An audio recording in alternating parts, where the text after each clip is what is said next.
Dear ladies and gentlemen, welcome to our next TEXNH event, the second one in this series, which we started at the beginning of this year.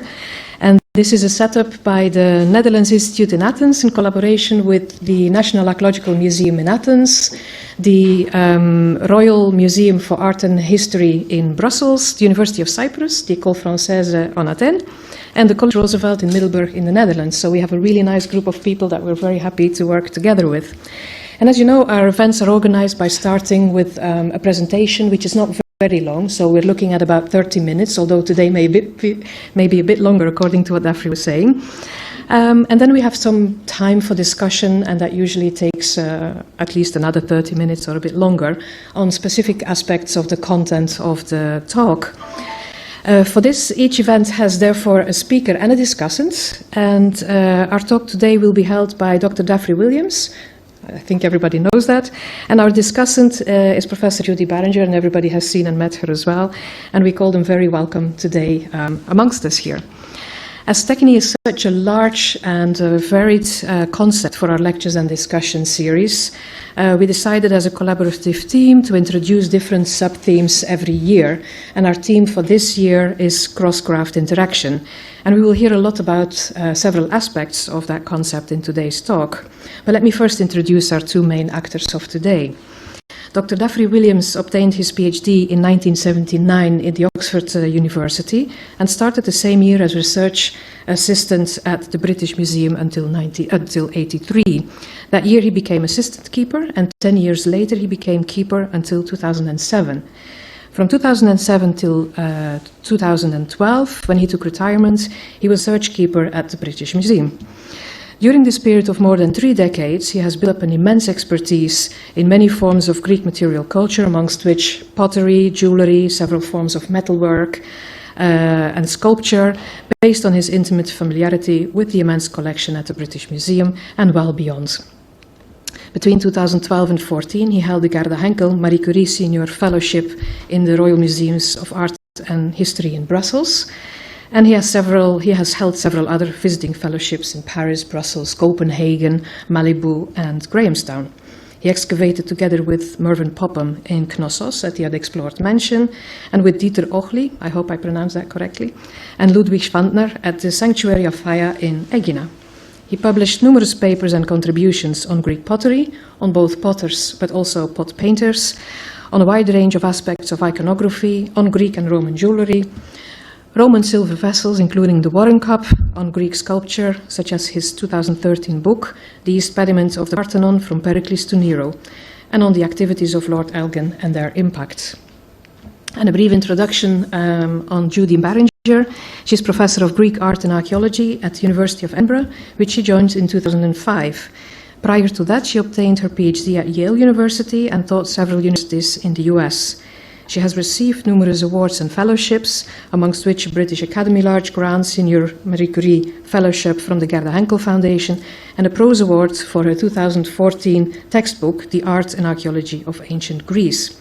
Her two most recent publications include from 21 Olympia, A Cultural History, and an edited volume together with François Lissarage from 22, The Images at Crossroads. Her research focuses on the intersection between art, myth, and religion, and from the archaic to the Hellenistic periods. She is specifically interested in why structures and images, especially sculpture and vase painting, appear as they do, and how they acquire meaning for ancient patrons and viewers from their physical and social contexts. And it is in this context that Judy Barringer forms an ideal discussant of Dyfri's paper today. Dyfri, the floor is yours.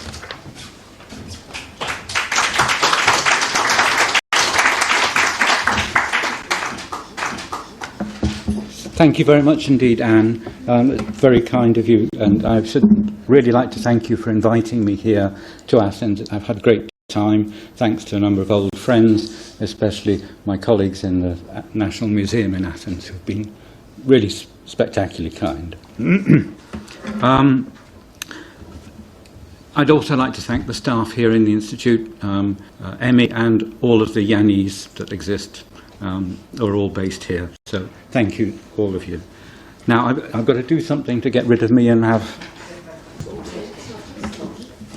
I'll try and talk louder. There you go. That's better. Yeah. In this talk, I'll seek to introduce the images created by Athenian vase painters in the various relatively small kerameia of ancient Athens into this current discourse on cross-crafting and the social network metaphor generally. Because vases offer an unparalleled visual source for the study of ancient Greek technitai that might allow us to assess cross-craft interaction in a new way. We should remember that although Athens may have been a large polis in ancient terms, our technitai walked its streets, observed its celebrations, and if citizens took part in its democratic processes. They knew the city that they depicted. They visited the workshops and shops of their fellows, and their minds were attuned to both the practical and the technical, so that they were receptive to the exchange of skills and ideas. Their images are not modern photographs, but graphic interpretations of visual experience that in fact make them particularly important. In looking at Athens' technitai through the vase painter's lens, we should also remember things such as Xenophon's general but important comment that in small villages one man would have to do many things to earn a living, but in large cities specialization was made possible by demand, and with such specialization quality could also be improved. Right. I'm going to do this. Right, yes. The vase painters, of course, imaged themselves. And here you see an example of an early selfie. A cup painter at work on the decoration of the outside of a cup. But what is extraordinary is how vase painters also celebrated in their images many other fellow technitai. They didn't just concentrate on pictures of themselves as we would do these days. And this sort of cross-craft imaging, there's another reference for you, however, was probably not prompted by what we would call nowadays cross-promotion, but rather simply by visual interest and enjoyment of their fellow technitai. But we need first to be clear that our idea of the craftsman does not match the ancient Greek concept of technitai. I want to begin with some remarkable images of those unexpected technai before turning to what we would normally think of as craft people. First, the skills of music making, stage acting, were both considered technai, as were composers, whether of music, plays or poems. And we may perhaps take as a symbol of this the great Pronomos crater from the end of the 5th century, to illustrate the technai of the aulos player, here named Pronomos, who was something of a Theban cult icon, it would seem, cultural icon, and the playwright Demetrios, with a text in the form of a book roll. A special association of Dionysiac technitai is recorded from the 3rd century BC, but even costumers, even costumers, mask makers and set designers were included, as well as poets and musicians and actors. This was clearly an attempt to make such touring companies independent of their temporary location, turning them into a closed system, an internalized network. In this, they operated much like an army on campaign. The actor's mask, of course, became a symbol not only of an actor, but also of the playwright, confusingly, as here on a late 1st century BC relief. It would have been made by a member of the troupe.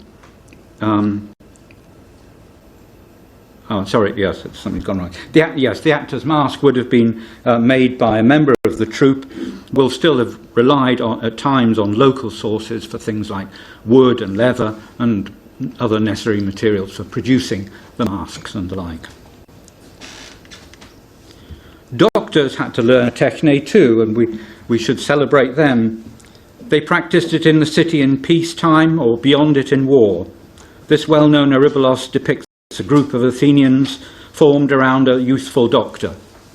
The doctor is about to bleed the arm of an older patient over a large basin, and I get the feeling that the patient draws back slightly at the sight of the knife.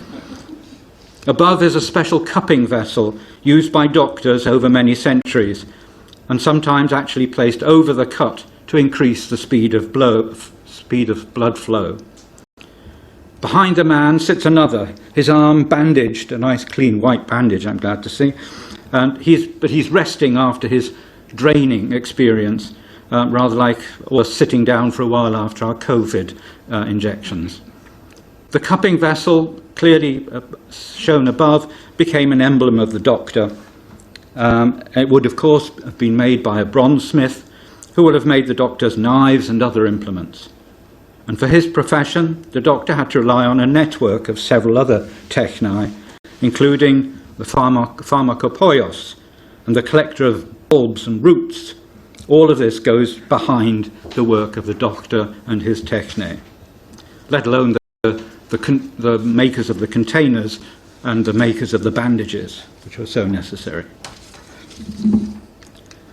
Seers, too, exercised a techne, you may be surprised. They were of particular importance in war and clearly accompanied the army, often taking part actually in the action themselves. In the 6th century, we find them representations of the consulting of the entrails, seemingly by warriors, but who were most probably intended as seers who took part in the battle. A 5th century example shows a seeming warrior killing a ram before the battle, not as a normal sacrifice, there's no altar, so this is a pre-battle killing. Staying with warfare, the city's generals were not, of course, chosen by lot, but selected for their techne. It was a special techne. And I'm not sure how we would recognize a general as such on an Athenian vase, and it worried me for a little while. But I'm struck by these two pelici that both show the departure to battle of a bearded warrior, with a Nike pouring wine for the libation.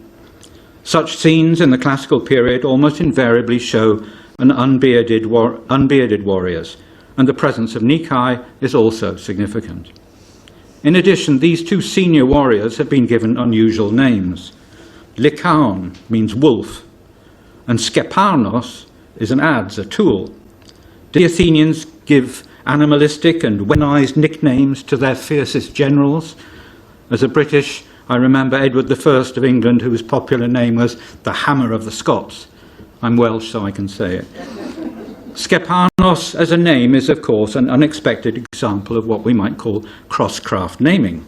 Another one for you to think about. Finally, I should like to also to mention another important technites, the architect. On one side of a large skyphos by the Penelope painter, we see Athena leading a wild-looking naked giant who staggers under the weight of a huge boulder, top left. A long stick or stave, clearly not a spear, is planted in the ground behind the goddess, while she gestures firmly ahead. On the other side, two bearded men in hematia stoop to examine a tree that has lost all its branches and perhaps even shows signs of burning. They both have a pair of long staves, just like Athena's, and the man on the right, with thinning hair, holds out a cord with 3 small weights at either end. The tree can hardly be anything other than the goddess's own sacred olive tree on the Acropolis, broken and burnt after the Persian sack. The long sticks are measuring rods, kalamoi. The weighted cord, a plumb line, staphili, so named after the grape-like group of small weights on either end. The figures are presumably to be thought of as ready to measure out a site or structure, while the stave thrust vertically into the ground behind Athena may indicate where the line of the wall that the giant is to raise or repair, with Athena perhaps pointing out its further direction. Although the scenes could thus be could be taken to suggest 2 separate moments in time, with the initial creation of the Cyclopean walls on the Acropolis by giants on Athena's supervision on one side, and on the other the process of planning some rebuilding after the Persian sack. Athena's gesture, however, was perhaps intended by the vase painter to link the 2 sides, suggesting both repair to the walls and the planning of a new structure, all to be done with her help and under her aegis. Above the man on the left of the mortal side of the skyphos is a poorly written name that is usually read as Philuas, a meaningless and unrecorded name, over which many scholars have puzzled. What does not seem to have been realised is that we can make sense of it by looking at the vase painter's writing on his other works. These reveal that he sometimes wrote his delta as a lambda, and that he could confuse an iota and an upsilon. In other words, the vase painter may well have actually been writing Phidias. As a result, we may imagine that the scene was an attempt to show something of Phidias's ubiquitous input into the new Acropolis works, being driven by Pericles. Indeed, he seemed to be cast here in the role not of great sculptor that he was, but as some sort of assistant in the planning of the works to be undertaken in collaboration with an unnamed architect. Vase painters, of course, were more interested in artists perhaps than in architects. I should like to think that the architect shown here, holding the kalamos and the staphylii, symbols of his techne, is actually Iktainos. His name, the kite, and his thinning flat hair, large round eye, made me think of the black kite that you see above. It's all fanciful, but it's enjoyable. Indeed, we might go so far as to suggest that the construction and planning work in both scenes is centred on the area just to the west of the heroes of where Athena's sacred olive tree stood, and where there were still highly visible remains of Cyclopean walls. Are Iktainos and Phidias then scoping out the proposed site of the Erechtheion?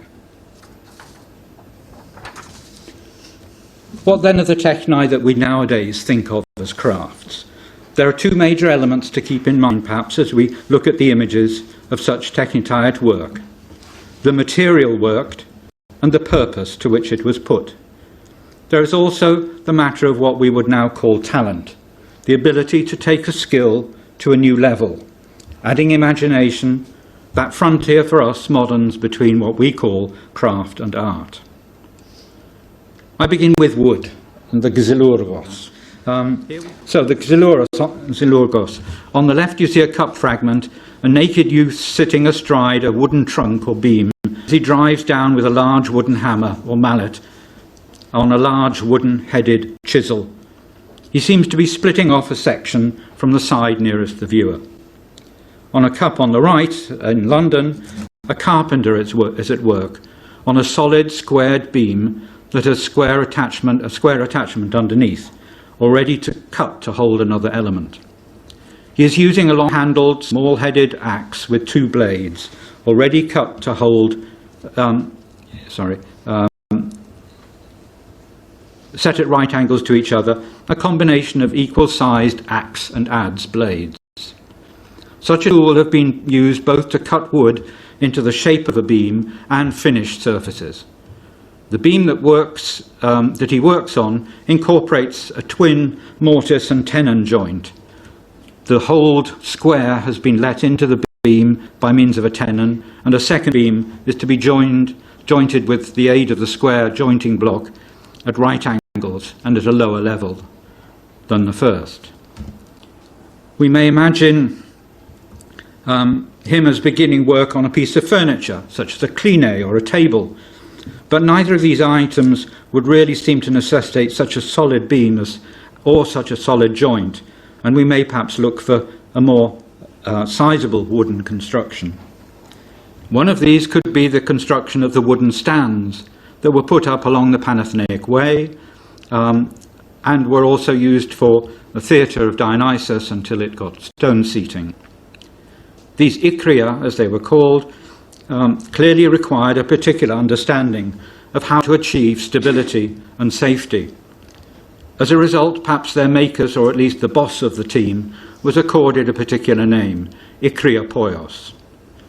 One has only to remember the collapse of the wooden theatre seating in the early 5th century, theatre of Dionysus, to appreciate the possible dangers and resultant accusations of kakotechnia, the production of substandard items, as recorded in our later building inscriptions.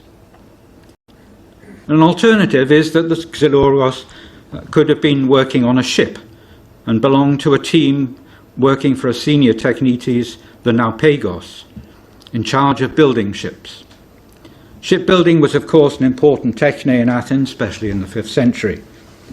Unexpectedly, however, we see very few images of ships in the 5th century, and many, many more in the 6th century. Out of 139 examples on the Beasley Archive system, which is very useful for these sorts of statistics, 126 are black figure and only 12 a red figure. And of the 12 red figure, they're all set in a mythological context. So what is going on? You can tell me after we've finished. Incidentally, in such scenes, the heads of the rowers may sometimes be depicted as a mere blob, but the head and the body of the helmsman, the gubernates, is always shown, pointing out the importance of yet other special techne.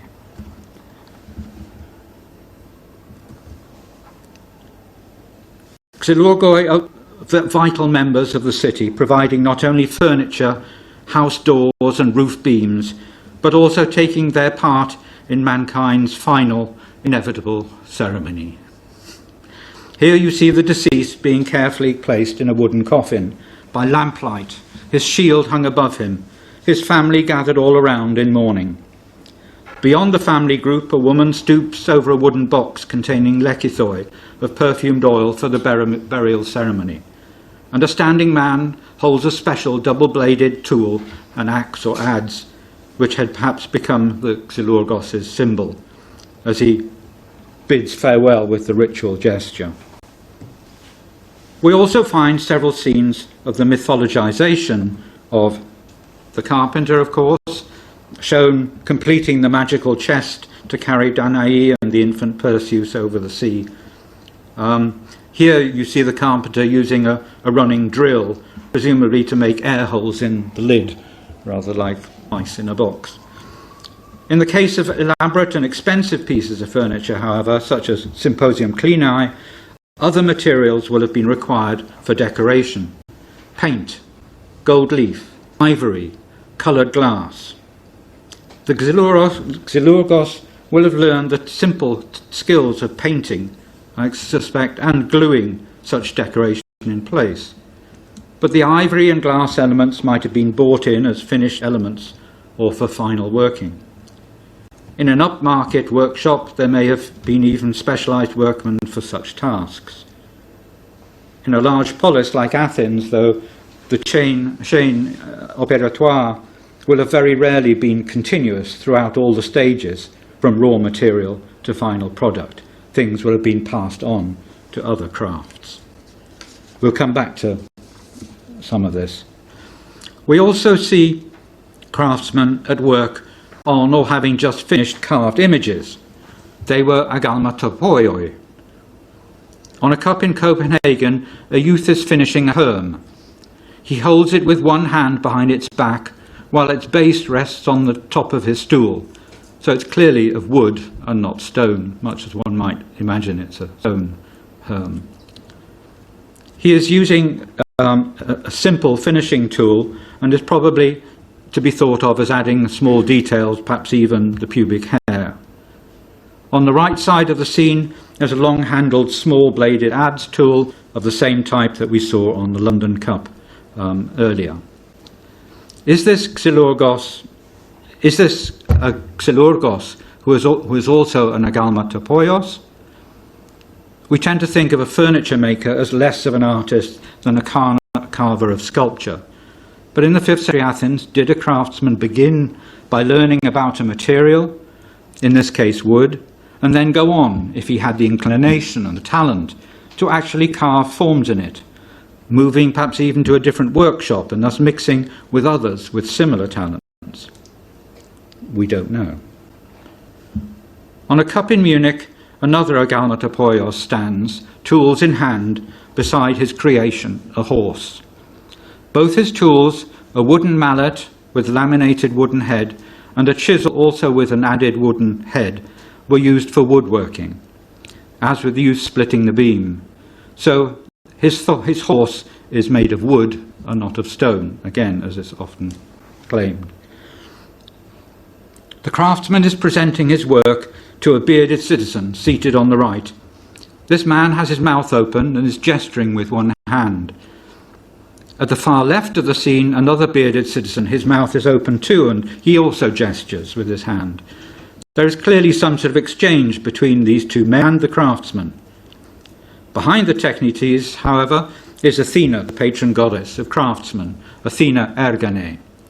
We might assume that she was in conversation with a standing citizen, but such a casual interaction between the goddess and a mortal is surely unlikely. She is much more likely to be an invisible apparition, as with some other craft scenes. She has come to support her protégé in the face of the examination of his work, presumably by its commissioners. She is a symbol of the source of technai, and she extends her aegis out towards her agalmatopoios in a protective gesture, while looking at one of the mortals to ensure a positive response. From wood, I would like to move on to stone, but here we're faced with a very strange phenomenon. There is only one probable classical representation of stoneworking. We see here a satyr working on the flutes of what is probably a stone votive column. He's using a short-handled, small, double-headed, cross-bladed iron tool with both hands. A picunacchi, as Manolis Correz would call it, or Italian medieval stonecutters used it and they called it picorello. Other than this satyr, we have no image of anyone working stone, whether an architectural member or a statue. The question has to be asked, why is this so? Again, this is a question for you. Let's turn instead then to another, or rather the third basic material, metal. Here the vase painters were particularly happy to depict scenes of their fellow metalworkers, arduous and hot work. We see mostly scenes involving the working of iron, sideropoioi. Here I believe on this scene you see the initial smelting of a bloom of iron taken straight from the furnace. Most of the furnace is sadly lost up on the left, on the right-hand side. The smith has extracted the large glowing red bloom with his tongs, and now a row of 3 fellow craftsmen take it in rapid turns to strike the red-hot mass to drive out the slag within it as fast as possible. This is a well-known technique for the first stages. We see other sideropoioi holding in a pair of tongs red-hot bars and billets of iron, which they hammer, perhaps beginning to form a weapon or tools. They may equally be reshaping damaged tools. Iron quickly loses its edge and needs to be reheated and reworked, and such skills will have been vital to building projects as well as to the battlefield. There were bronzework smiths too, chalcopoioi, most often shown on vases making armour, helmets, greaves and shields, as you see here. We shall come to the most famous vase of bronze workers at the end of the talk. Here I just want to point out that the shield maker is using pumice to polish the bronze surface of the finished shield. Such pumice has been found in metalworking deposits in Corinth, smoothed and now stained green from use. Hung up are a pair of greaves and a helmet, and they help us to recognise the underlying story of Thetis commissioning new armour for Hephaestus, for her son, Achilles, even though the armourer with his hat and his himation round his waist looks all too mortal. We should note that the manufacture of a shield involved the input from other techni, woodworkers for the large curved wooden disc, bronze workers to produce the metal rim, and perhaps surface on front if it had one, and leather workers who made the straps and the armbands inside. The shield is in fact a very good example of intercraft cooperation required to produce a complex product for the individual and for the city. The helmet and greaves, of course, also required leather lining, but in this image of Hephaestus, does the bow saw above the shield there suggest that he made the wooden disc himself? There was one also hung up in the smithy on the Boston vase, which we've missed, or it's coming, I forget, sorry. And we have to think, was he making wood wooden handles for his tools and using a bow saw just to cut the wood. You know, where does one craft stop? What do you have to do to add to your own particular material? Finally, we should note that there are two labels, the sidera poioi and the calco poioi, seem to have been interchangeable, in fact, and that city workshops probably worked with both metals, as the remains of at least one agora work indicates. Vase painters do not show the working of precious metals, but in early 4th century, goldsmiths' products were given a very high profile on a group of grand black glazed vases with added gilded decoration in the form of wreaths, necklaces and earrings. We also find translations of such gold jewellery into gilded clay, presumably for funerary use. The gold leaf required for such decoration by both potters and terracotta makers must have been acquired from goldsmiths, as its production required not only the material but also particular skills to hammer out the sheet. Indeed, it seems possible that the potters hesitated to acquire the skill even of its application. Perhaps goldsmiths toured the workshops that needed them, whether they were terracottas or vase workshops, or even the woodworker's shop with gilded wood is another feature. So that's another thing to think about. How was the gilding applied to some of these objects? Where was it done? Where did it come from? Did they learn the skill or did they rely on others? Vase painters, we've done that. I don't have time to go into what we call skeuomorphs, so I just thought I'd show you some and let you think about it. A Hellenistic terracotta statuette imitating a bronze with a dark patina and inlaid eyes. The Thracian silver cup imitating Athenian red figure, not vice versa. Parquet, Michael Vickers et al. An Athenian black glazed vase with overall gold leaf surface, added in Macedonia, especially for their tombs. A Lydian perfume vessel with decoration imitating semi-precious stone. And especially for Anne, a Bronze Age example of a terracotta rhyton imitating a black stone vessel in Brussels. Sometimes the craftsman is simply imitating another material, but often things were more complex, imitating form as well as material, and even sometimes decorative schemes, as with the silver cup with the gold figure decoration. We have to be very careful not to assume any sort of simple vertical system in which a cheaper material imitated a more expensive one. This happens, but so does the reverse. We should think of skeuomorphs rather as cross-craft enthusiasm. I can spell that, perhaps. In discussing bronze armour a few moments ago, we also mentioned the product of another group of technici, the leather workers. Among them, shoemakers seem to have been particularly celebrated by vase painters. Perhaps it was because the wealthier members of the polis, only they wore shoes, and the vase painters hoped to sell their products to those who wore shoes. Or it was just the fun of seeing little children on top of tables. The young girl and the boy on the table must have been the shoemaker is cutting out the requisite leather for the foot on the left. On the other one, the man is using a knife, I think, to cut the harder leather of the sole. Different action required for this. And notice underneath the leather and on top of the table is a piece of marble or something much harder than the wood itself to protect it. All of these sorts of details are seen by our vase painters. Hung up in the background of the Boston vase at the upper left are two strange shapes, and I suspect these are entire animal skins reduced to the best bit of legs and neck removed, so you get this odd shape.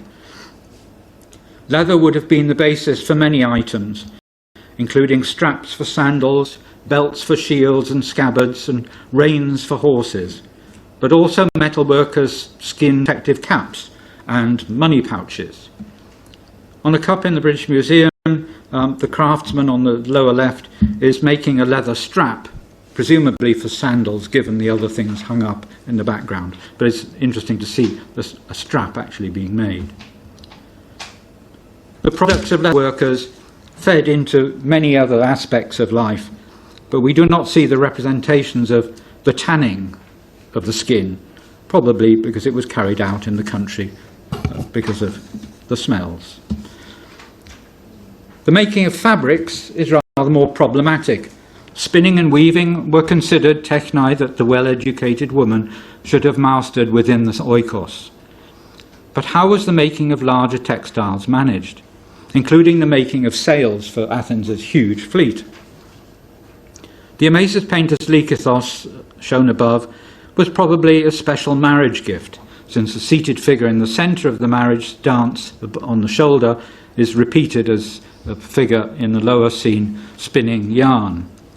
But she's surrounded by 10 female assistants, busy at different tasks, ranging from weighing raw wool, spinning, weaving, and folding the finished garments. Is this not perhaps what a clothing business would have looked like? Incidentally, you see another representations of another technique we don't talk about, the making of baskets. Basket weaving was important too. Okay, clay at last. The vase painters were keen to show their own environment, and from this we learn a great deal of their equipment and their facilities, as well as the hierarchy of tasks and thus their training. A hydra in Munich has on its shoulder a scene that takes us through much of the ceramic process. Within a covered space on the left, we see a large vase being shaped by a bearded man on a wheel which is being operated by a boy. A naked youth is carrying a similar handleless vessel out into the sunshine to dry alongside a third such vessel. Further inside the structure, a male wearing a cloak round his waist is handing over an amphora to a, now complete with foot, handles, neck and rim, to a youth. We only have his head. In front of the structure stands a white-haired man in a himation. He holds a special staff, a badge of seniority and perhaps ownership. In front of him, a naked youth carries a sack of fresh fuel for the kiln, which is on the far right of the scene. There's a final naked youth raking out the tunnel of the kiln. We thus see an 8-man operation.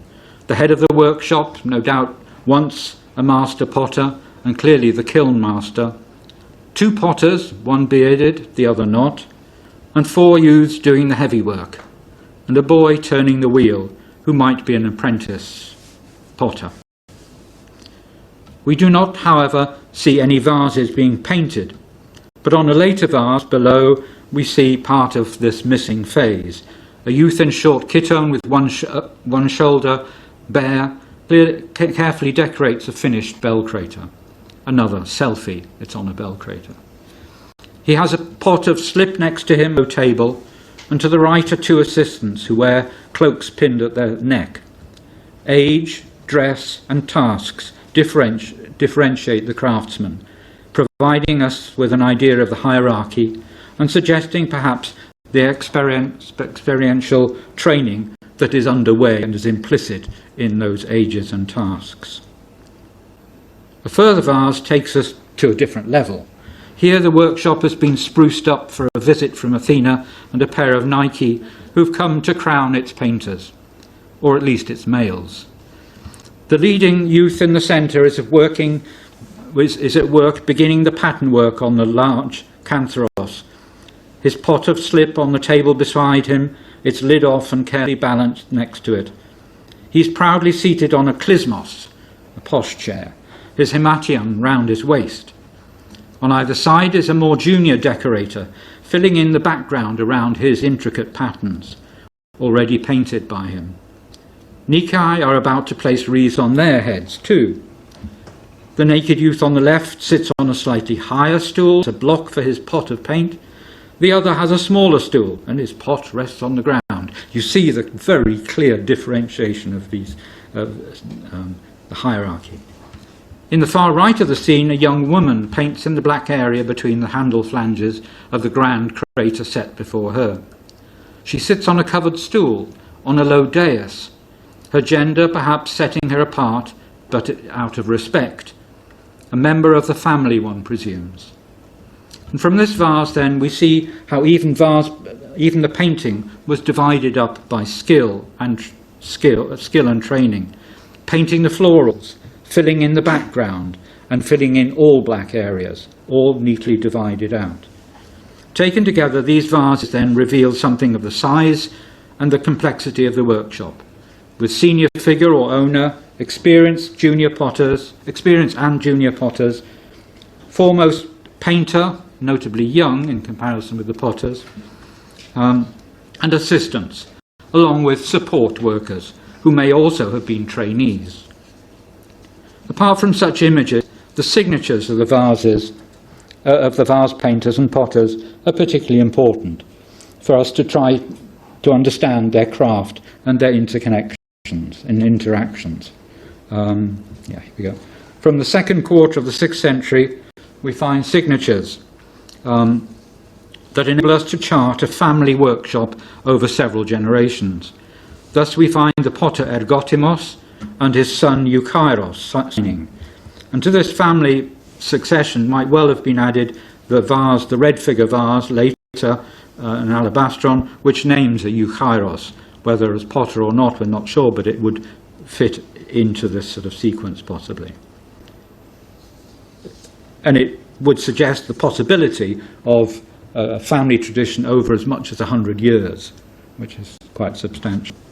Now, the names of Ergotimos and his son Eukairos suggest that they were chosen with the expectation of the child one day also being a poietes. Other names might also tell us a craftsman's origin and movements. And we know of two potters with the name of Hegesiboulos. There you see Hegesiboulos I and Hegesiboulos II. One of the period 510 to 500 and the other of around 460, who was in the same workshop as a certain Sotades, whom we'll come to later. Hegesiboulos is a very rare name and is known only from Clazomene and Thasos. The Thasian Hegesiboulos had a son called Leidos. This all suggests that the first potter, Hegesiboulos, was an immigrant from East Greece, and that the second was most probably a relative, perhaps his second son, the older being Sotades, if they had that system exchange, name system. Other names are more obviously just foreign: Leidos and Kolkos, Thrax and Sikelos in the 6th century, Skythes and Sikanos at the turn of the century, and in the 5th century, Brygos and Siriskos, all presumably metics or slaves. If we step outside Athens into Boeotia for a moment, we find in the last decade or so of the 6th century a potter named Tysias, who signs as Ho Athenaios up on the left. Clearly, Athens trained, he took with him an Athenian quality of potting and glaze, as well as Athenian shapes to add to the Boeotian ones. Some decades later, in the 470s, we find a remarkable black glazed double vase signed by the potter Theodoros, who was surely an Athenian too. The clay is Boeotian, but the quality of the glaze and the quality of the potting are purely Athenian. The upper part of the vase is a Boeotian sessile cantharos, the lower a cup of special Athenian form, a so-called acro cup. It's as if the potter is saying, here's something Boeotian and something new from Athens too. Now we know of Theodoros, the son of Anisimos, from a double dedication on the Acropolis, about 490 to 480. On the top of the base are fixings for 4 objects. The earlier dedication, picked out in blue, records a gift to Athena by Anisimos, son of Smikithos. The latter, added above and picked out in red, records a further offering by Theodoros, the son of Anisimos. We know, of course, of an Anisimos as a superb cup painter in Athens, who worked in Euphronios' workshop, about 510 to 485 BC. His father, Smikithos, might have been the musician of that name, depicted by the late 6th century painters, including Euthymides, Phintias, and Altos, as a musician, a lyre player, and an aulos player. It would seem quite possible that Anisimos' son, then was Theodoros, who moved to work in Boeotia, perhaps even to take over the workshop of Tysias before him.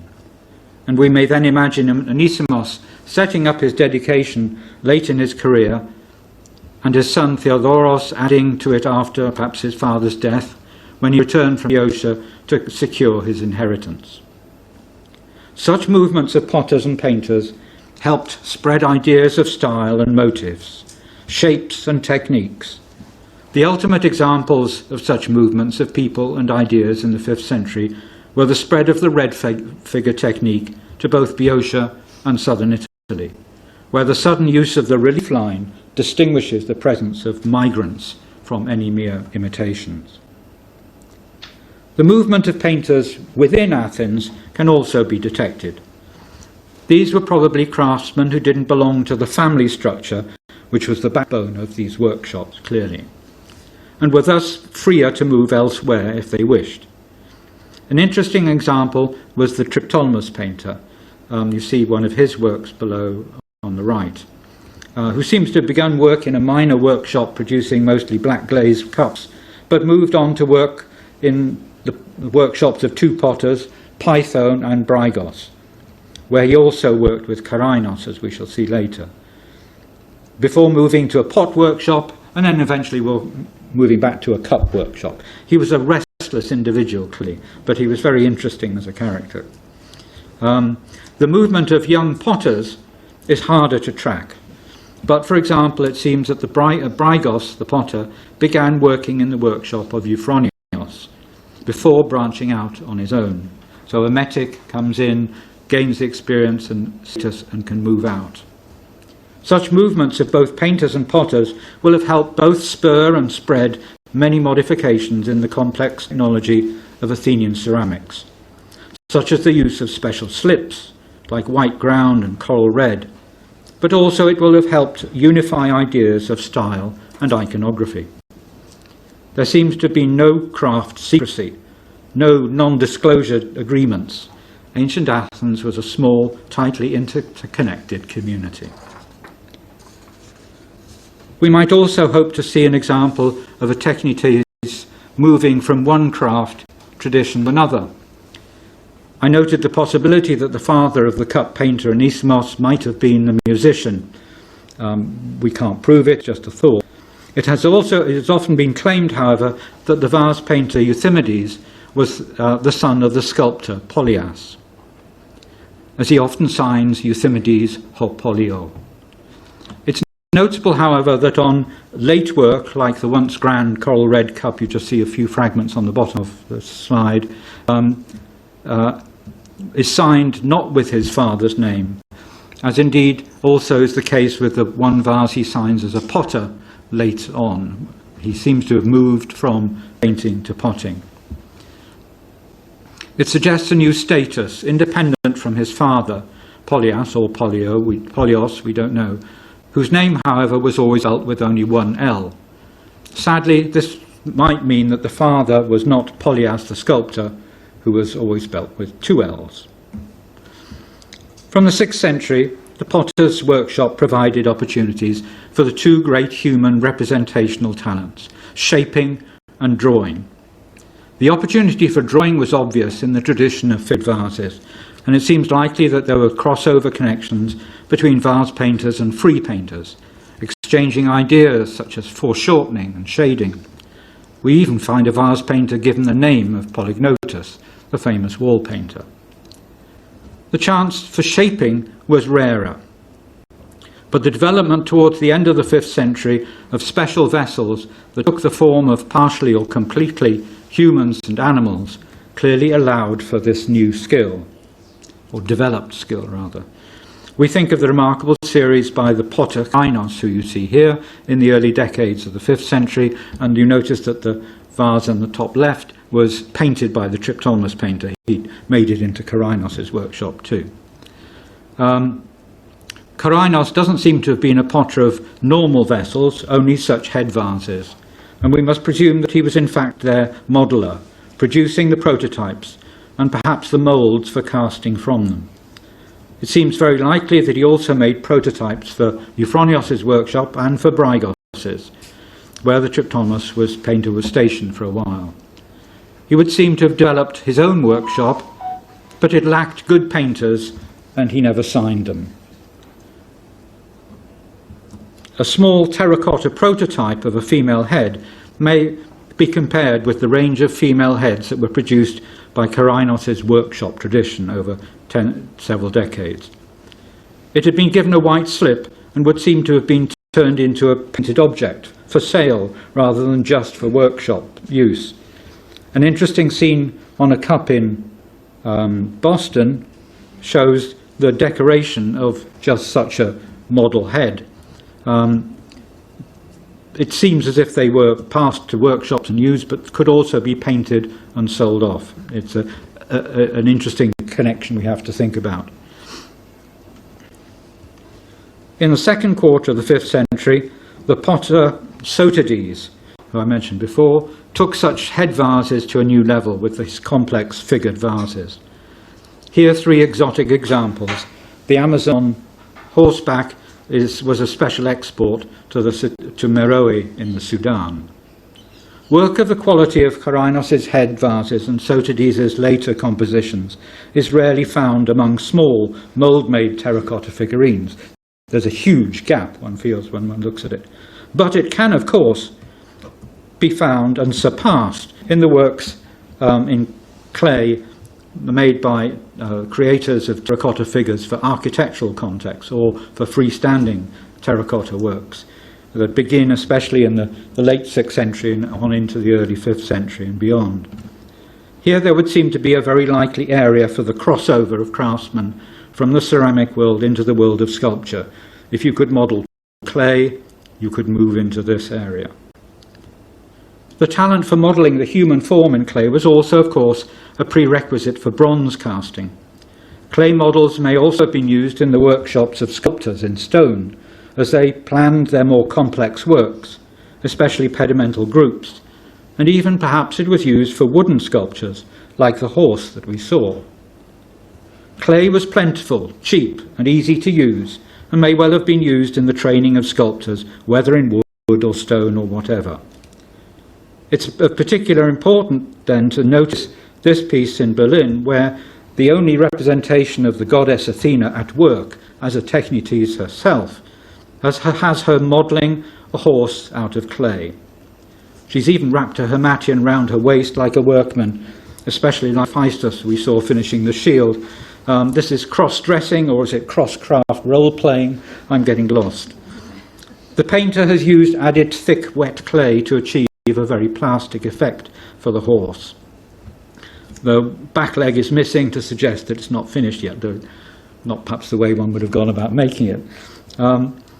Behind her are suspended 3 sorts of tools, a bow saw and a one-headed chisel, I think, rather than a drill, together with what seems to be a special tool that combines a long measuring rod, a shorter horizontal rod at right angles, and a third rod set at 45 degrees between. No doubt part of the kit of both a carpenter and an architect. This remarkable scene would seem to draw together clay, wood, marble and bronze working techni by using one medium, clay. So clay is something that crosses all of those boundaries and is important for us. Are we to think she is making a clay model for a marble horse, or casting for a bronze one? Or is it a clay model for Epeus's wooden horse of Troy? The ambiguity is the point of the scene. We've seen Athena Ergene with various crafts. This fragment from a special dedication on the Acropolis shows her watching over the vase painter while the metal workers are nearby. It reinforces our sense of the interconnections on the crafts, between the crafts of ancient Athens, all under Athena's aegis. I want to end, if I can,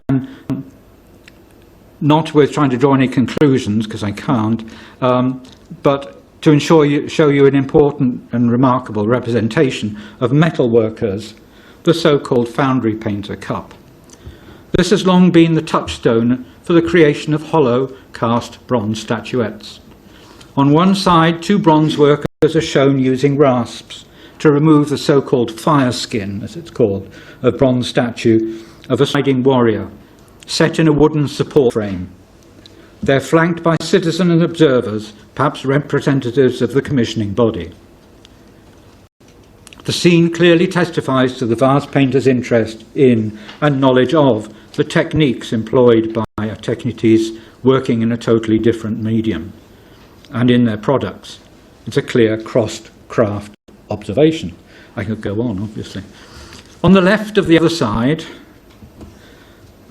of the cup, we focus on a shaft furnace on the left, behind which a youth pumps a set of bellows, while to the right a man in a furnace worker's leather safety hat sits on a low stool and manipulates a long rod with a hooked end in the furnace's mouth.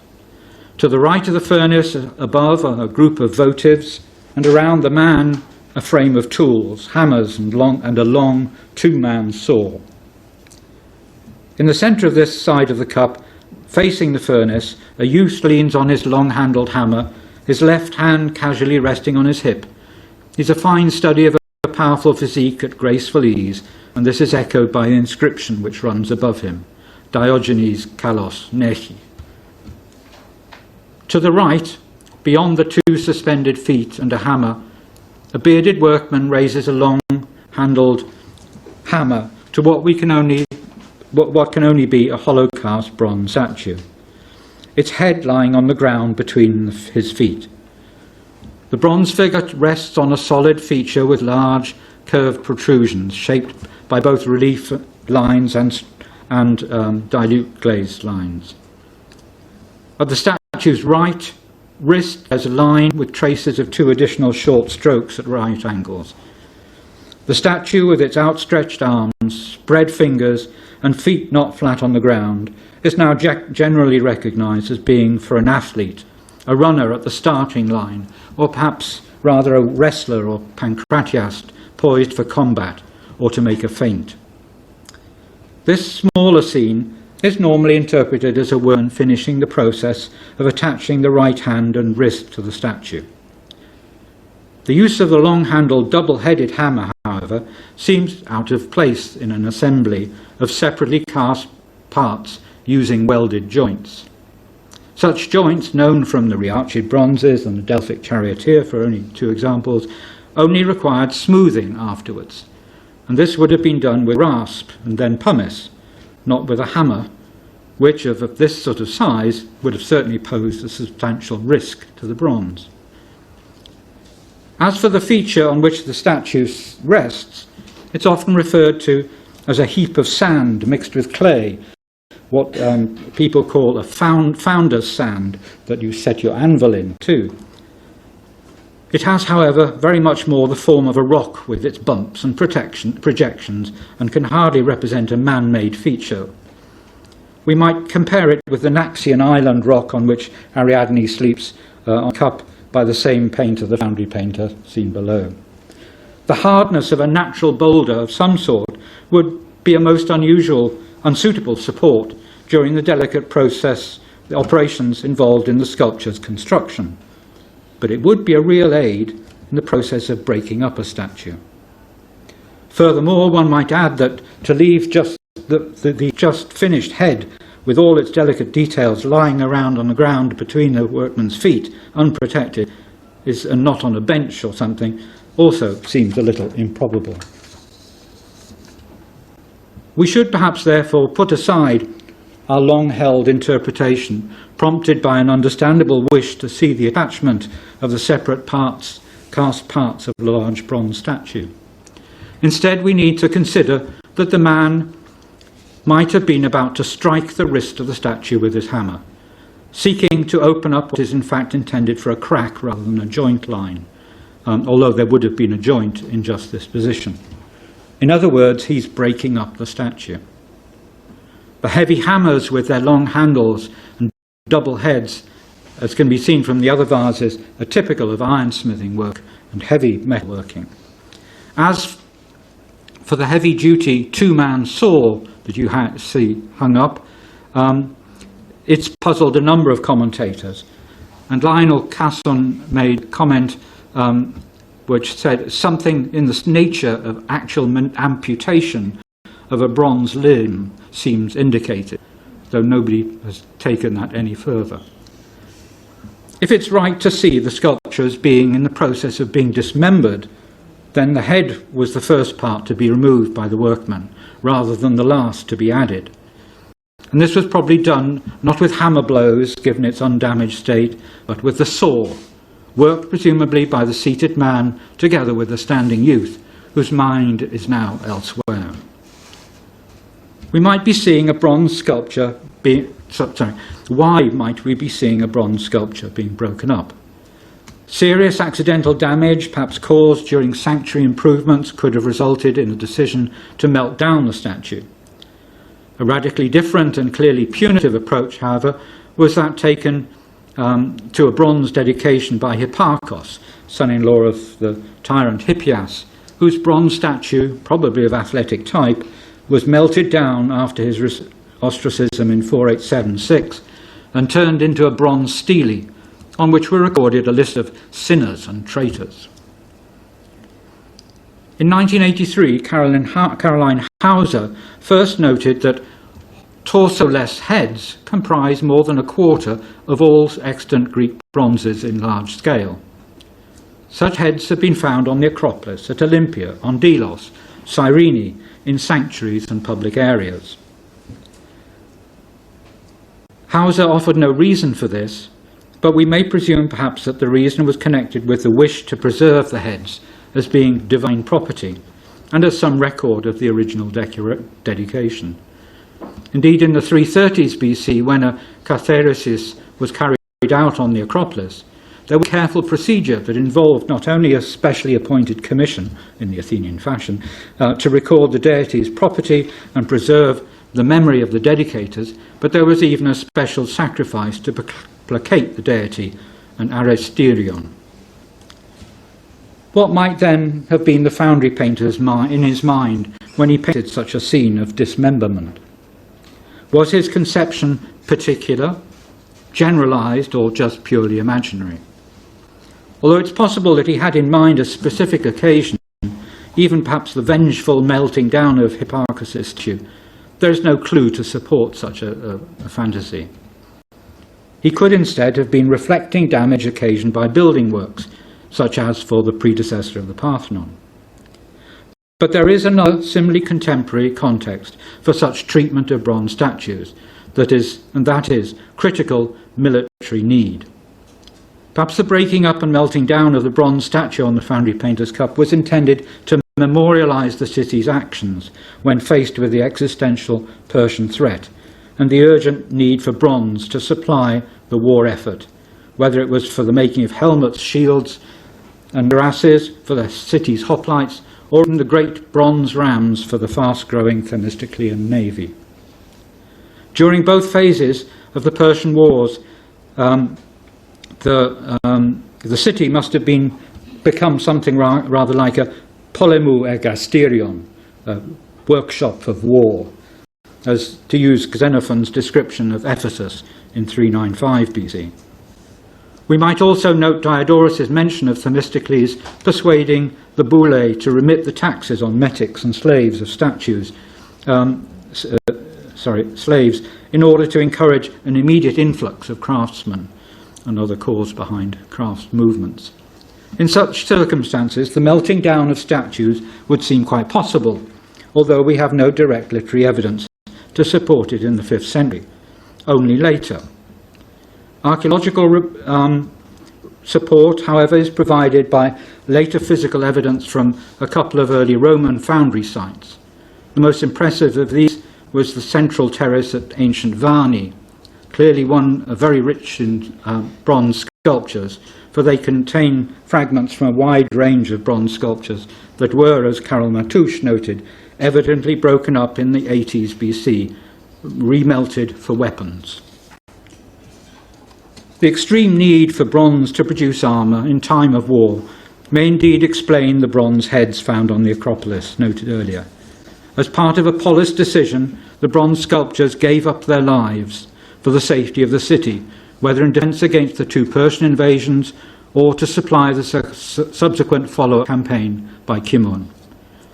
The heads of the bronze sculptures on the Acropolis were then perhaps buried with honour, their bodies reincarnated for the defence of the polis. Could the foundry painter be alluding to this, by the way the head appears to have been more carefully treated than the body, having been removed with the saw and not the hammer? Was it to be respectfully buried in the sanctuary where the statue had once stood? There's one other problem with this scene, which is interesting, is that on the left side, the shaft furnace to by a lidded dinos. The shaft furnace is perfectly suitable for smelting iron, but its top should be open to increase the draft. Yet the dinos appears on top of shaft scenes for iron smithing and for bronze working. And it's clear from the fact that we see this dinos from the second quarter of the 6th century through to the end of the 5th century that it's not just some vase painter's aberration. It actually represents a feature of classical metallurgy, even if we don't properly understand it. If we assume that the working of iron and bronze went on together in the same workshop, as the archaeological evidence suggests, and as the evidence of the vases does too, where we see both iron and bronze being worked next to such furnaces, then we may suppose that such establishments in Athens might have only constructed one type of furnace that could be used for both metals. The dinos turned open-topped shaft furnace into a sort of closed crucible furnace, suitable for melting bronze, as first suggested by Gerhard Zimmer. This then allows us to suppose the bronze statue that has been broken up nearby is destined to go into the furnace, to be melted down to provide armour for the city's defence. Indeed, when we turn to the interior of the cup, we are given the mythological parallel, Hephaestus finishing Achilles' new armour so he can go to battle. And the new large-scale bronze statue of a warrior on the other side, who is that? Is it intended for a representation of Ares, god of war, or a saviour hero of the polis, an Achilles or an Iacchos, or even one of the Marathonomachoi, who had sacrificed themselves for Athens only a few years earlier? Thank you very much for listening for so long.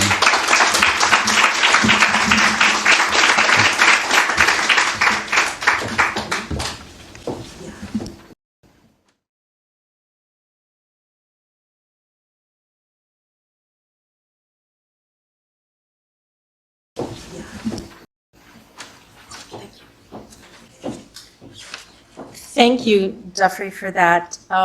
Whenever I read your text or I listen to one of your lectures, I always come away seeing what I had not seen before. I see more in each image than I had absorbed before, and it's thanks to you that I see that. And you bring up all kinds of new ideas, and it's great. Just seeing vases I thought I knew. I see more, and I have to say this: your ideas about the foundry painter cup, a cup that I thought I really knew well, are not only compelling but also ingenious, and I mean that in the very best sense of the word. It's my duty to be the discussant of this extraordinary lecture, and first, before I begin kind of my official duties, I want to thank Anne for inviting me to do this. I'm quite honored to be here, and especially for such a distinguished guest whose work I've known and read and admired for many years. The lecture for me brought up many, many different questions. I suspect it did for you as well. So I jotted down a few things that occurred to me, and I was wondering, so some of these questions are, or I should say all of these questions are things probably to which we have no answer, but I think they're worth thinking about, and I'm curious to hear your reflections about it. So, for example, when you were showing the seers, inspecting the entrails, I was wondering, do seers have medical knowledge?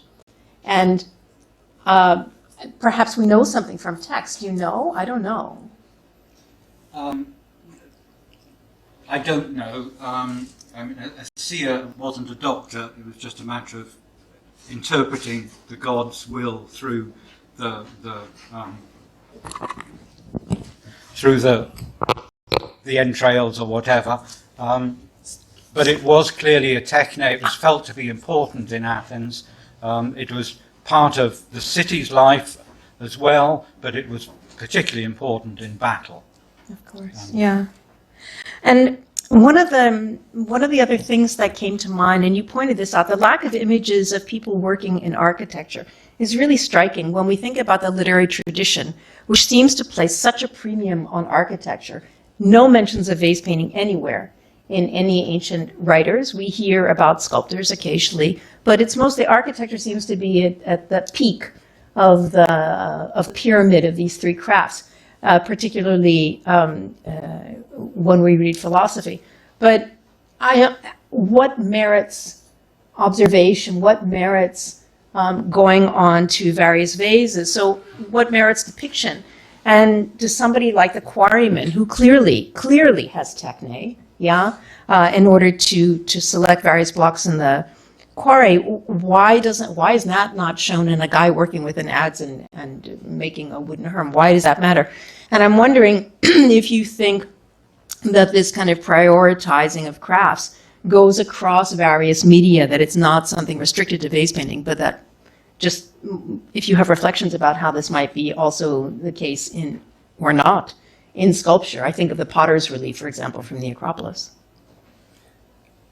Yes, the fact that the vase painters don't show any of this is quite remarkable, and I have no answer for it at all. The idea of sort of quarrymen at work, one has to also look at the Pentascufia plaques, where we see not only some of the techniques of firing and the rest, but we also seem to see the getting together of the raw materials. There's one plaque showing trees being cut down, others showing the being cut from the rock, from the face of the clay pit. So in another circumstance in the Pentascufia area, where the workmen are very close to their sources of material, you're getting a different image. When you move to Athens, you're away from these sources, and so you get this more sort of refined, perhaps, image, concentrated on the actual producing of the final products. But why we don't have scenes of some of these other techniques, especially it's the sculpture that I find so odd. We have the one representation in the 4th century on the South Italian vase of the painting of a statue, the addition of the skin of wax and clay, wax and paint. But that's the only one, and it makes a very good image. I don't know why 5th century vase painters didn't go wild about, what Phidias was producing or something. But yeah, and this actually makes me wonder about the organization of these things. So these vase painters, were they also doing the painting on the sculpture? Do you think that the sculptors had their own painters working in their workshops, or how did that work? Were there itinerant guys who went around, gold makers or jewelry makers who went around to various shops and brought their tools and did what they had to do? How do you imagine this to have occurred? I mean, when it comes to painting sculptures, then of course we have the literary evidence of Phidias's brother, cousin, or whatever it was, who painted for him in Olympia. But we don't have any other of those sorts of examples. I find, as I tried to say a little bit, the idea of the gilding of objects a very difficult area. I mean, the making of that terribly fine leaf thin gold was a craft in itself, and no potter would sit down and do that.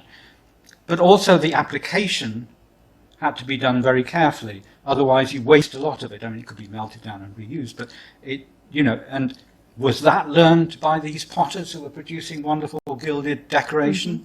Or did someone come in and do it? Who was doing it for the terracotta makers? And some workshops of terracotta makers also employed quite a bit of gilding. Who did that? I don't know, but it's in thinking about these different crafts and how they interrelated, it's one question we have to think about. Yeah, and also the gilding that's applied to marble sculptures at various times. So I find this lack of information so frustrating, and of course you try to imagine various things. I wonder, do we have some questions from the audience or some suggestions from the audience? Please, Sarah. I just, while you have this slide up, and I love the idea of dismantling the statues in the political, historical context, what about the two heads that are hanging there among the Yeah. plaques? Could those be already decapitated statues that are going to be dedicated on the Acropolis or something? They could be. I don't know what they are. They're clearly in a votive context. I mean, whatever else it is, that's a sort of a little votive niche with these ordinary pinakia they're set there.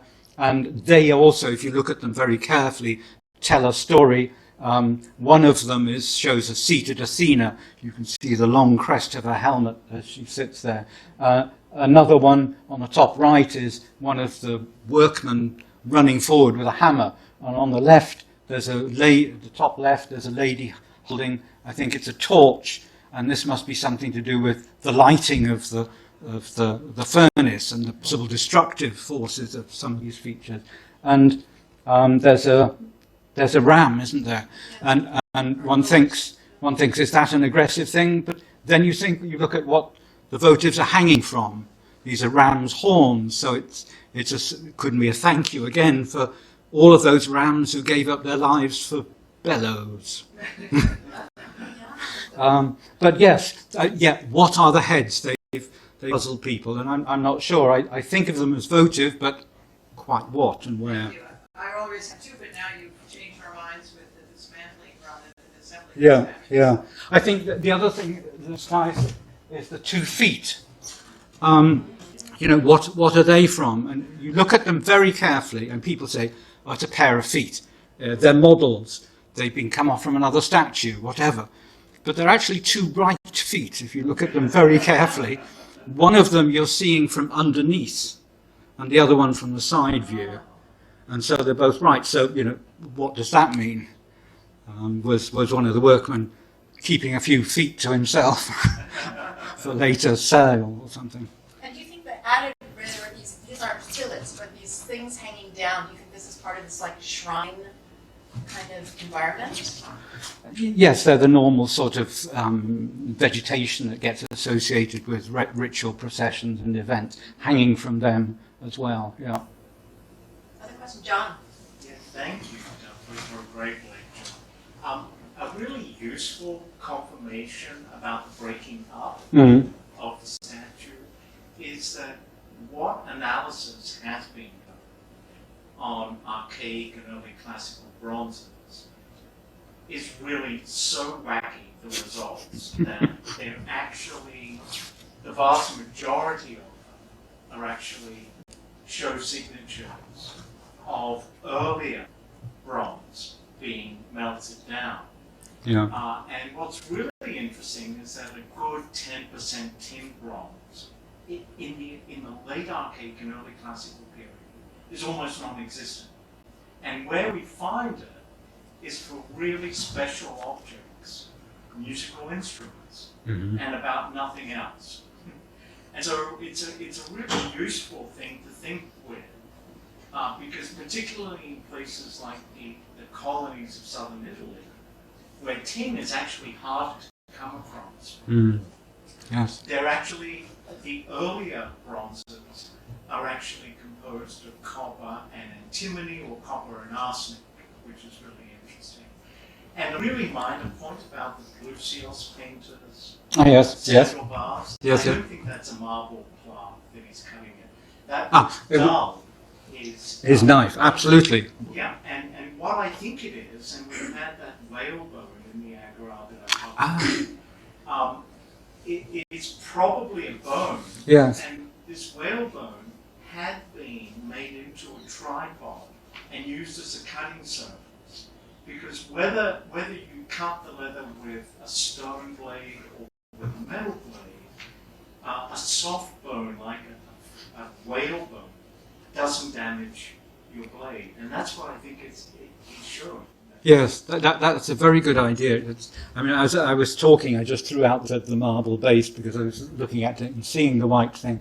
And the other thing that's, of course, when we cut through something, we often put something like cork underneath. Right. And cork, of course, was an easier thing to get hold of, perhaps, than whale bones. But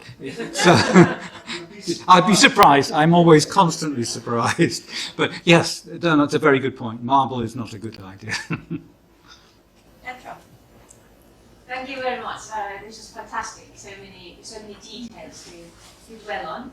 I have a very quick two comments actually, because I think that when you took up leather and you mentioned tanning as well, it's a very good example, but also it shows exactly this that you two briefly now discussed, that the production of raw materials can be very different from when the objects are made.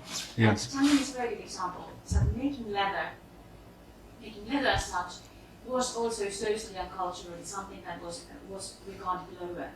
But then once the shoemakers, those who made all kinds of leather products, cut them to make.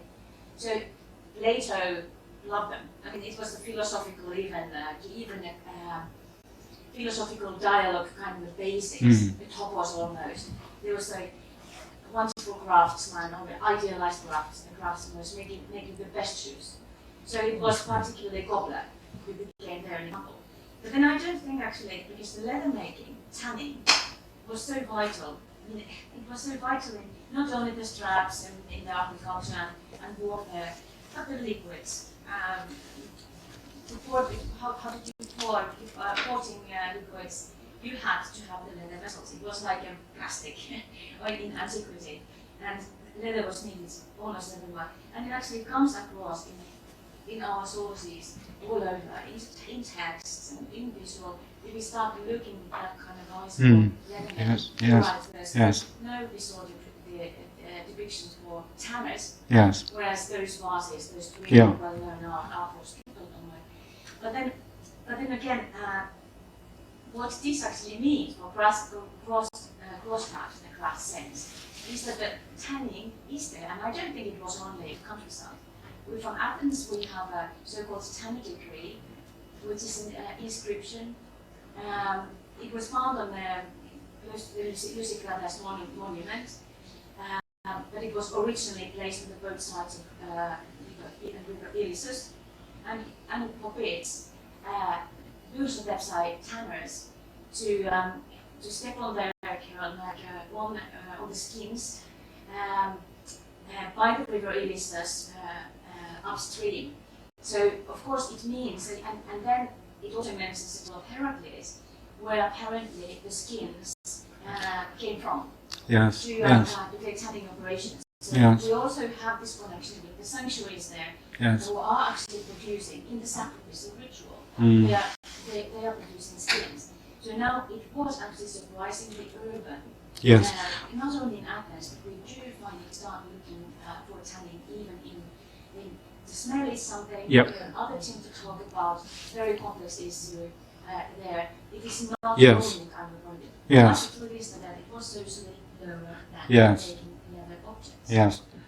Now I was trying to point out the separation between some of these sort of central Athenian workshops where the products being made and the raw materials beyond. You're surely right that some of the tanning work was done very close to Athens in the rivers.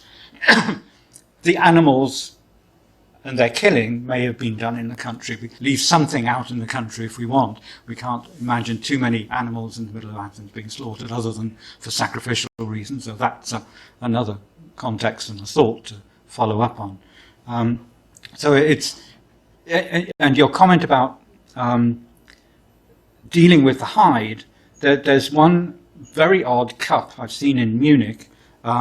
It's a black figure cup, and there is a figure who is described as Heracles because he has a quiver and bow hung up beside, but he's a young man and he's actually opening up a whole animal. It doesn't look like a a lion, which is what it should be, but it actually has a head of a bull.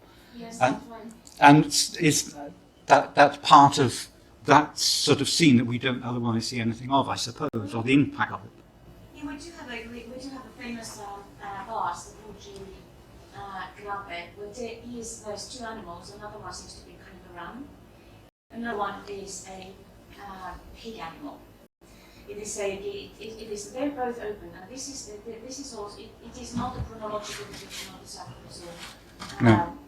acts, but they are open in their an animal, and there's Yes. a very different treatment between the pig animal and the other one, which is interesting for one point of view Yes, of yeah. skins. But and this it's fantastic, the Heracles one. You know it, good. Yeah. It's not here. Yeah, in relation to that, and I have other questions as well. Thank you very much, first of all, for a fantastic lecture. In relation to whether the two pieces of so-called height that you identified on the class, I think are quite interesting that they are themes of the legs.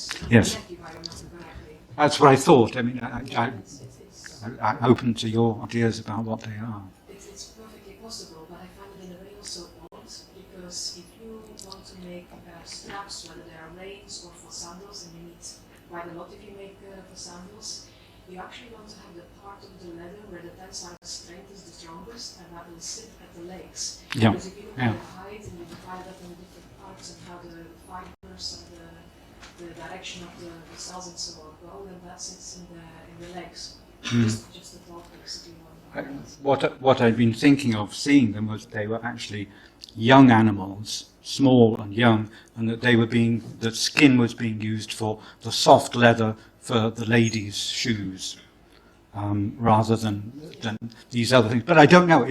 It's such an odd shape. I mean, go and look at the vase. It's on show in the Acropolis Museum for I don't know how long.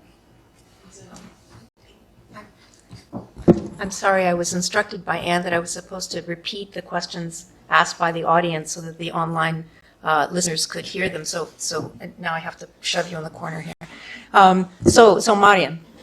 Yeah, before I put my question, just a remark to you first, remark on the seer.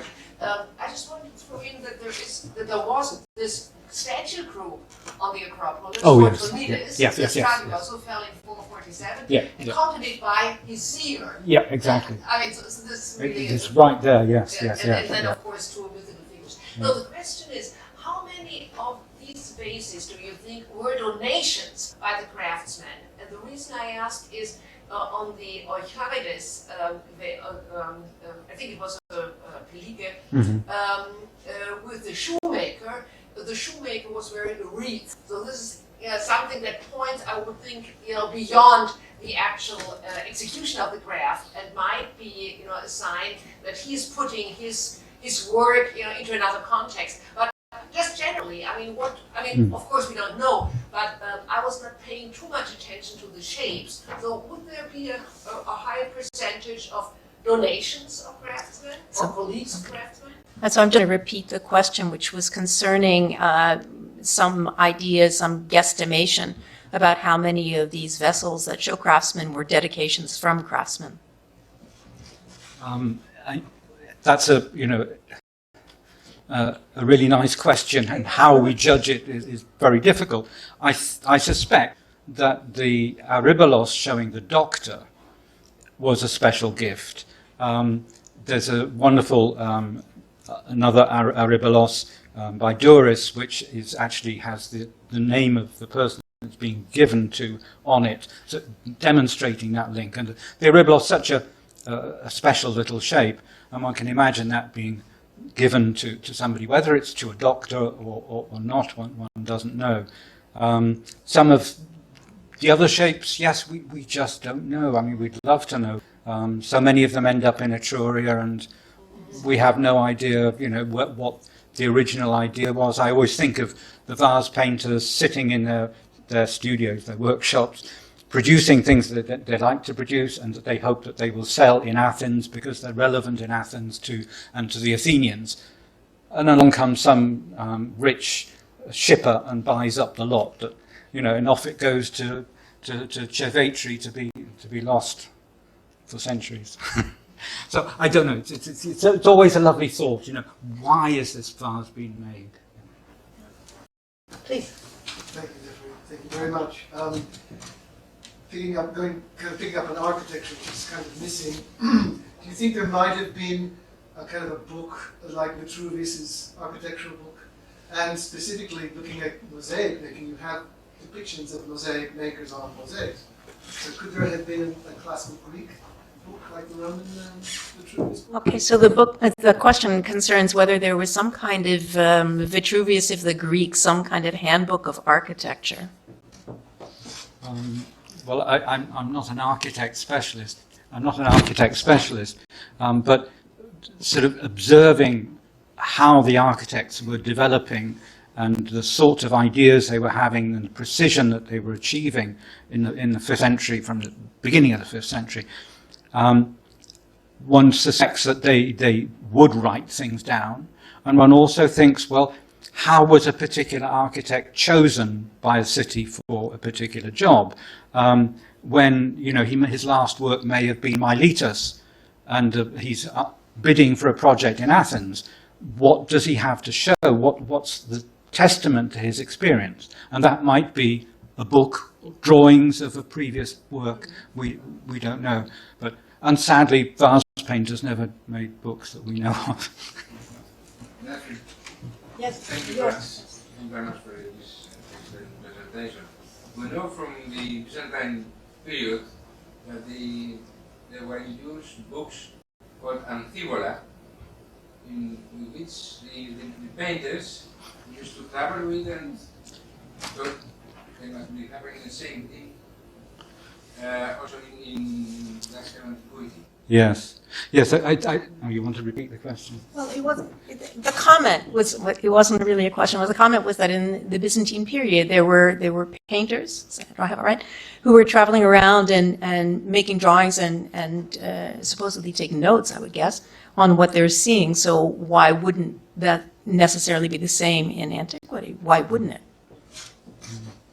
This is into that wonderful topic of sketchbooks. Yes, you know, and how was some of these scenes transmitted from workshop to workshop, from craft to craft.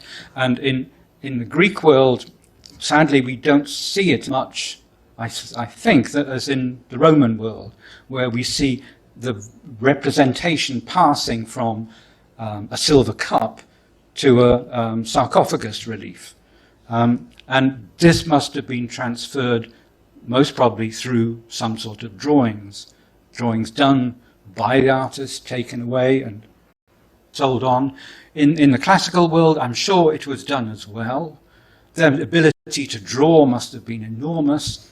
The starting point perhaps for the Parthenon frieze is a drawing anyway. You know, how is it communicated? So drawing was terribly important, and that sort of idea of sketches being passed on, quite how, but they have book rolls. There was no reason they shouldn't. Another way things were transmitted, of course, were by casts, casts made of objects and then sold, or the models for relief things sold on.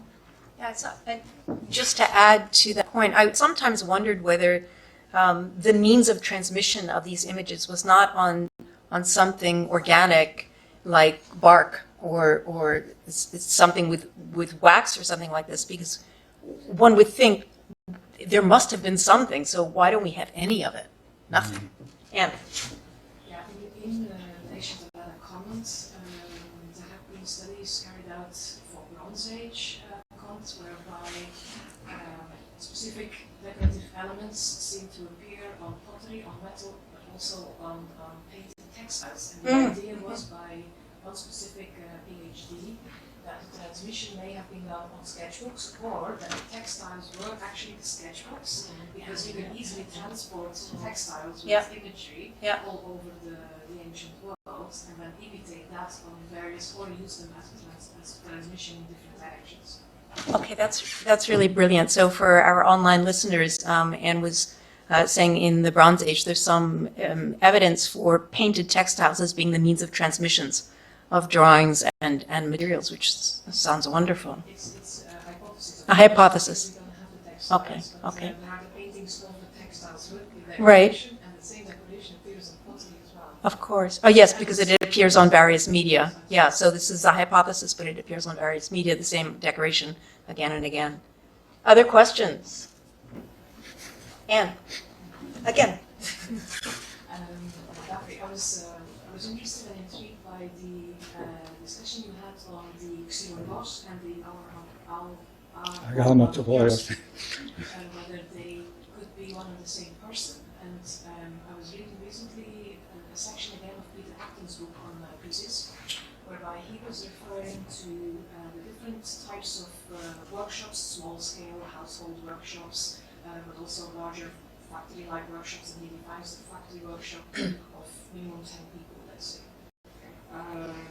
Whereby he was saying that everybody in the small-scale workshops, which was the majority of the type of workshops in the classical world of Dyfri and Athens, everybody had to be able to do just about everything when a specific order came in from a specific client, so that the work would be done in time to please the client's timeline, let's say, and that several people, whether they were very highly skilled or the apprentices and everybody in between, would have to be able to carry out just about any type of work. So that means an apprentice would do what he can as a small specialized task within a bigger chain operatoire. But also the master, if time was pressing, would have to be able to do just about anything without even having the chance to exert his specialty or his mastery on that specific object. And I was just wondering whether what you were thinking in terms of the two combined in one could be an economic reason, actually, just to finish up the job. So the question concerned, or the hypothesis, is that any given craftsman had to be able to do everything that might be involved in producing the final product. And there might be economic reasons for this, and so Dyfri was asked to comment.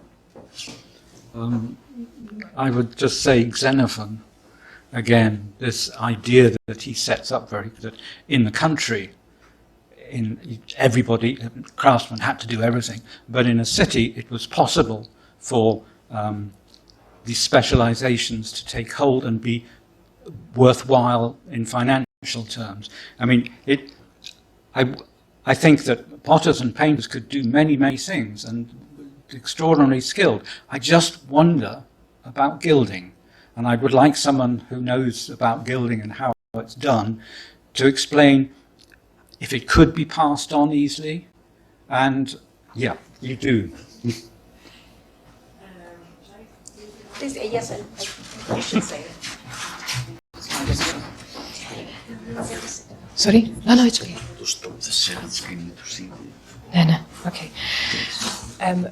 For a while I've been interested in the same topic, but then from the Bronze Age context. So I ended up going to visit some furniture workers here in Athens who still work the traditional way, so without any fuel-induced mechanized materials. So they work just purely with their own tools and hands.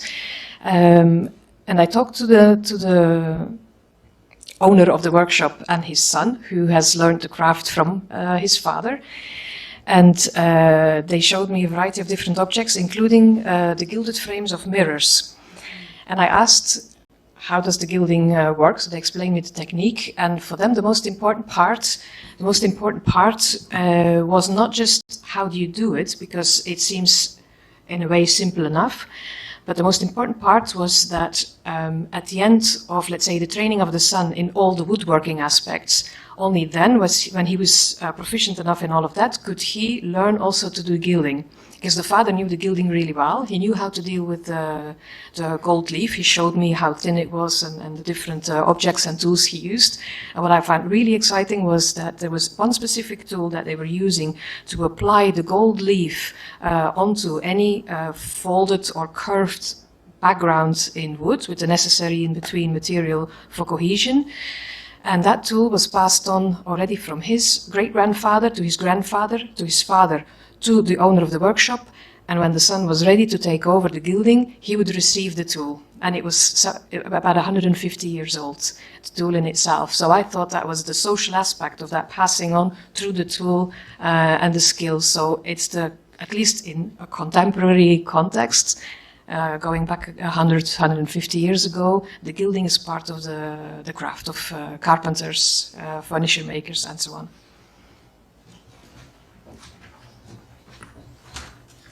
Thank you, Anne, for that. It's really interesting, and I'm not surprised when you think about the fragility of the material. Are there other questions here in the room? Are there questions online? I don't know. Okay. 4 comments. Let's see if there are any questions. Show chat previews. Where are they? I don't know this kind of machine. I only know Macintosh. I don't know this. Yanni's come help. Okay.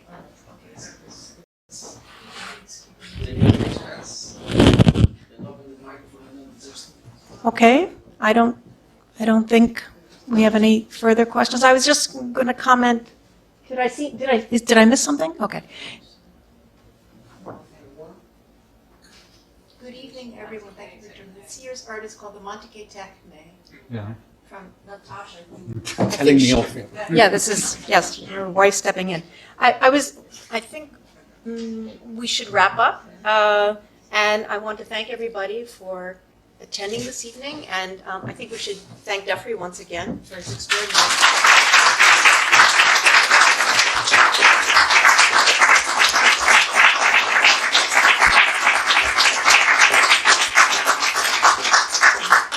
Thank you very, very much. Thank you for your last comments on gilding. I want to see this implement. But thank you. And any questions, please do try and get in touch with me. I'd be glad to think about them, even if I can't answer them.